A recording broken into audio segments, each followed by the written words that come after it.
Hi guys, Ivan and Susan here from Vloggers on the Loose. Today we're going to talk about a few reasons to move to Perth, or why you should move to Perth, Western Australia.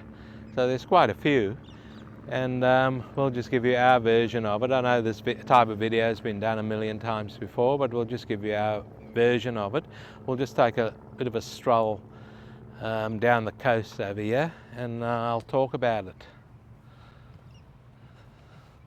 So today's quite a nice day over here. It's not cold and it's not warm. I've got a jacket on because it's a bit coolish on the coast, very overcast. Perth is often described as a place that offers a relaxed and peaceful atmosphere. Well, in some places, yeah. This place where we are now, just taking a casual walk down the beachfront here, this is quite relaxed. There seems to be a lot of people out there. Look at that bloke over there on his bike. He'll fall off that thing, going up on one wheel. Ridiculous. But anyway, we'll get back on our subject here. When Perth is often described as a big country town. Now, yeah, I don't know. Is it? I have no idea. I don't think it's a big country town. It's hasn't got as many high rises and that as other cities, but it's to me it doesn't seem like a big country town. But some people reckon that's the case. So Perth is spread over. I don't know if you guys know this, but Perth is spread over 6,300 square kilometres, with over 360 suburbs, with a population of over 2.1 million people. So that's a fair whack of people crammed in the state. They're already putting us on small blocks over here, 300 square metre blocks, sometimes 200. So the first reason why most people want to move to Perth or migrate here is because of Perth's Mediterranean climate. The climate's not too bad. I mean, sometimes it can get really hot, but we're pretty, used to that type of stuff. Hot, dry summers and mild winters. Summers can get quite hot. It can reach up to over 40 degrees Celsius at times. I mean, it doesn't really bother us. You definitely need air conditioning in your houses, this type of thing. Apparently Perth has got more sunshine than any other state or territory in Australia. So that's quite a good thing if you like the sun. Now these 40-degree days, like I was talking about before, guys, they're usually in December through to February, and then you can get 35 degrees days also. These are the hot days, by the way. There's a lot in between. I mean, some days in summer it's 28, 29, which is just perfect, But the 35 degrees are usually between November and March. Now, the lifestyle here in Perth, well, let's talk about the beaches, because there's one there, and there's a good 19 of these down the coast, and you can see down the coast over there.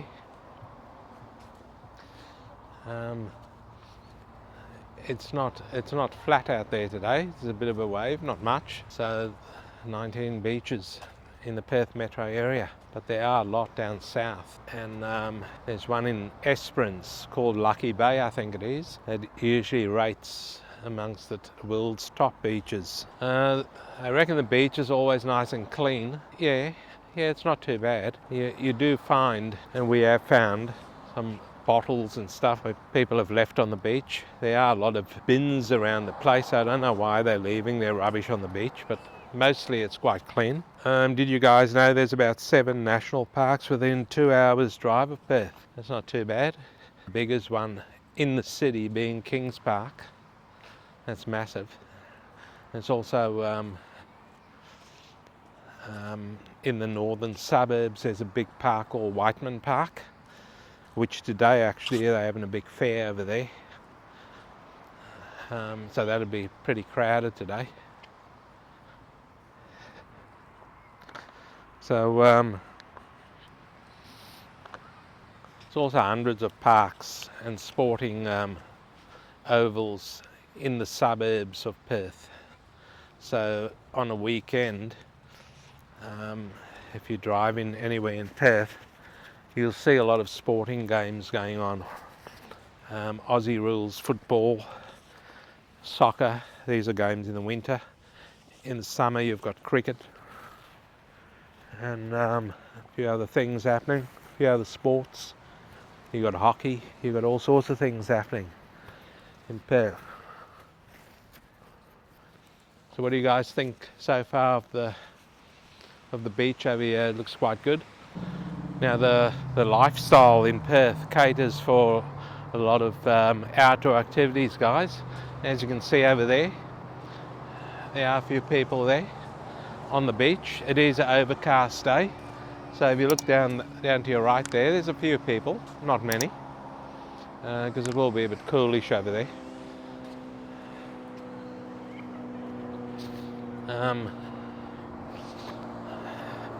So people in Perth do love the outdoors. I mean, I've seen people down on the beach when it's pretty cold and raining, so people do like their outdoors here in Perth.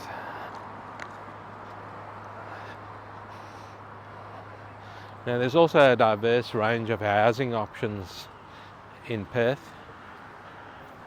You can get bigger blocks, which I must admit these days it is a rarity.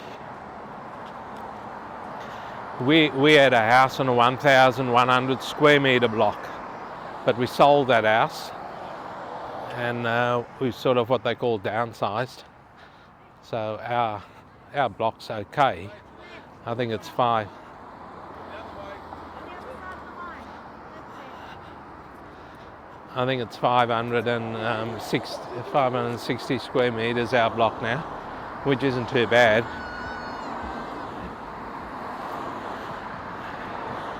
But most of the blocks now are averaging about 300 square metres, guys. So the blocks are shrinking over here in Perth. I don't know why, because there is plenty of land. Greedy developers, I guess. But anyway, I won't get into that. That's another video, guys. That's another video. Or maybe I have talked about it before, who knows.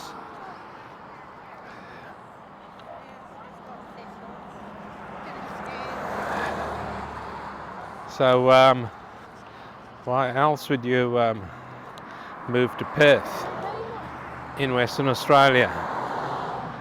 Well, Perth has a fairly low level of unemployment these days.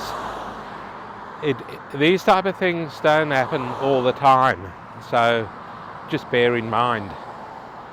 Figures they dish out left, right and centre, it doesn't happen all the time.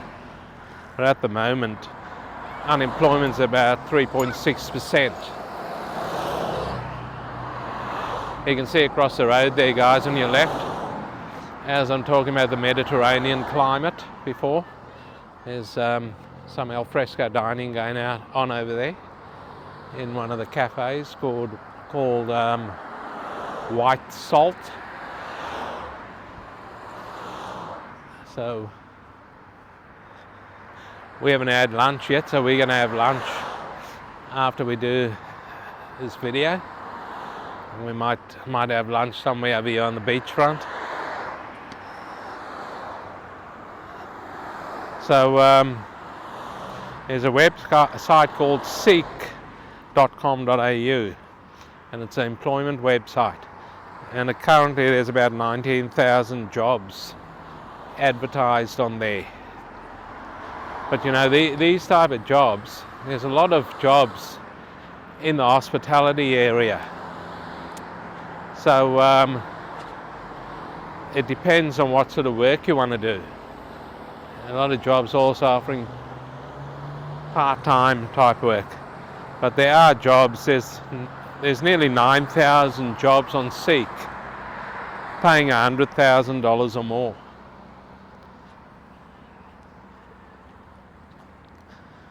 There's a lot of different job opportunities. There's fly in, fly out. There's entry-level jobs for all sorts of things on seek.com.au. So if you're interested in moving to Perth, have a look on seek.com.au. We'll put their link on the bottom for you in the description area, and you can check it out. And you might be able to score yourself a dream job in Perth, Western Australia. Nice house across the road there, guys. And have a look at this old Holden over here. Check that out. That goes back a bit. Probably to the 1960s, I'd say.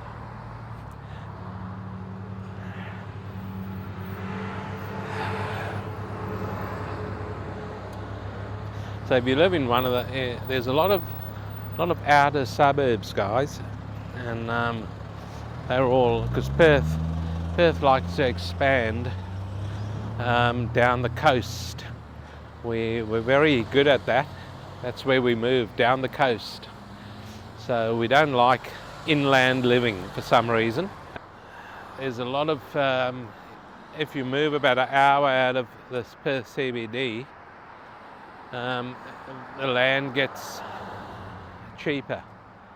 So if you move to the outer suburbs from, say, for instance, Jindalee and north, you'll get cheaper land. Oh, well, I don't know if it's cheap these days, guys. Everything's gone through the roof, but the land will be a little bit cheaper. Here's a massive house over there going up under construction, and another one here on the corner. Fairly nice modern looking house there. But that one over there under construction. Pretty big house there. That's a 3-story, I think.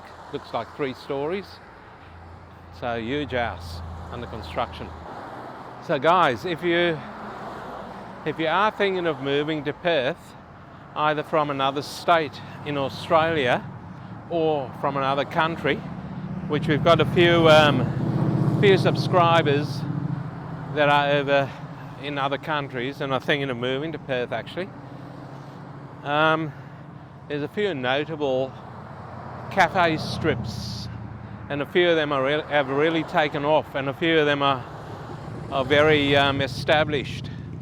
Now these cafe strips, you've usually got heaps of restaurants and bars and alfresco dining and all sorts of stuff down a certain street in certain suburbs. Now, the suburbs of note are Victoria Park, which has got a great cafe strip over there. We done a video out there a while back, and yeah, had a look at their cafe strip out there. Really good stuff over there. You've got Leederville. Leederville's also got a good cafe strip. Quite a trendy area. It used to be an old, well, it is an old suburb. It's a very old suburb, guys, because I actually went to college at Leederville Technical College. So yeah, it tells you how old that suburb is. And the food area out there, when I went there in 1850, that was really good then, and it's better now. So there you go. There's another cafe strip I can vouch for also, in South Fremantle, because we did a video over there on South Terrace. Great cafe strip over there. There's also Northbridge, of course, that many of you will know about. They've got cafes everywhere, bars, restaurants, cafes, all sorts of stuff. And we're just sort of showing you down the coast over here, guys. There's a few, there's one guy fishing over there. There's a couple of people on a few sailing boats out there. So the water's looking quite good at the moment. Only a half a metre wave over there, so it looks pretty good. So the cafe strips, there's Beaufort Street in Mount Lawley. That's a very well-known cafe strip in Perth, Western Australia. A lot of things happening there. Down the coast, if you look further down the coast, south over there where the camera is now, that'll be Scarborough further down there. That's got a great cafe strip, plenty of restaurants out there, guys, plenty of bars, cafes, all sorts of stuff out there. We've been to a few out there and it really is good. There used to be a bit of trouble out there, but our Kung Fu mate, we haven't seen him for a while in the papers, but he was doing all sorts of things for the cameras and kicking his legs up in the air and all sorts of stuff. And he hasn't made the news for a while. He was a bit of a troublemaker out there in Scarborough. Then you've got South Perth Cafe Strip. which is pretty good out that way. South Perth, we've shown you a video on South Perth. There's a video of ours on South Perth. We might put that in the link below again so you can check that out. You've got the Applecross cafe strip out there in Applecross, south of the river, near the Canning Highway there. And you've got the East Perth, called the Waterfront out there, which we've been to, and we've had a meal there. Beautiful stuff over there, nice restaurants, nice bars out there. And then of course you've got Subiaco, where we also done a video on, and we had lunch out there, and really good cafe strip over there. We'll vouch for that one also. Really good stuff happening over there. So guys, that's our take on the reasons why you should move to Perth, Western Australia. So we might wrap this up now. Might wrap this video up now on why you should move to Perth, Western Australia. Let us know what you thought of it, guys. And let's not forget to like and subscribe. We could do with a few more subscribers, guys. And we'll see you in the next one. The next one we're actually going to do is why not to move to Perth, Western Australia. So we'll see how we go with that one. We'll see you in the next one.